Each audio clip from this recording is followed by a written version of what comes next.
I have no fear whatsoever of anybody or anything.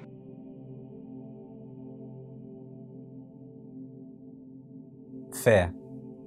It's really the one thing that has governed our response within the public when we think of national security threats. It really sets the tone for how we think of any community, really, not just Muslims.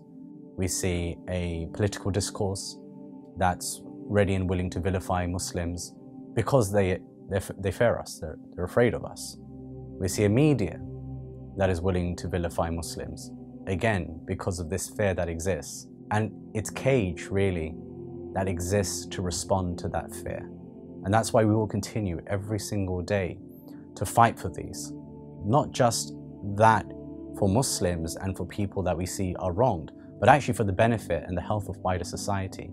Because that's what it comes down to. This is about who we are as human beings and how we interact with one another. In Surah Qasas, it says at the beginning that Pharaoh divided the Egyptian society into small parts, and then it oppressed Bani Israel, or the children of Israel.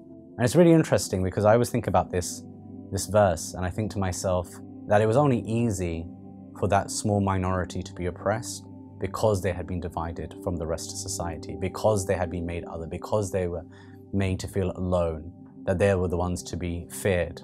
As a minority that is feeling injustices, we shouldn't allow that fear to govern our responses to justice.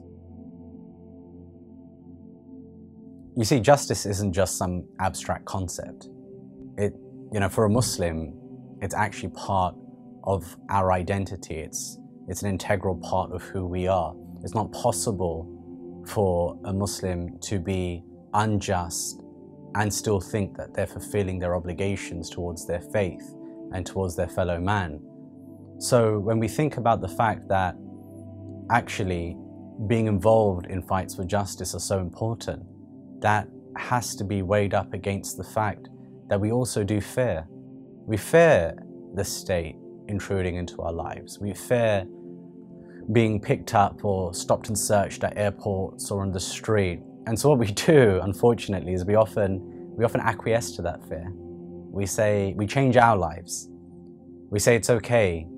This is just part of what happens. So we arrive an hour earlier to the airport than anybody else does because we think, well, what are we going to do? This is life now. And yet that's not just. It's not just to society that we allow for that to happen. It's not just to ourselves in terms of our own relationship that we accept an injustice in our lives and make it a normal part of who we are, and that we as individuals and as communities can be much more powerful than it by pushing for the idea of justice. I have no fear whatsoever of anybody or anything.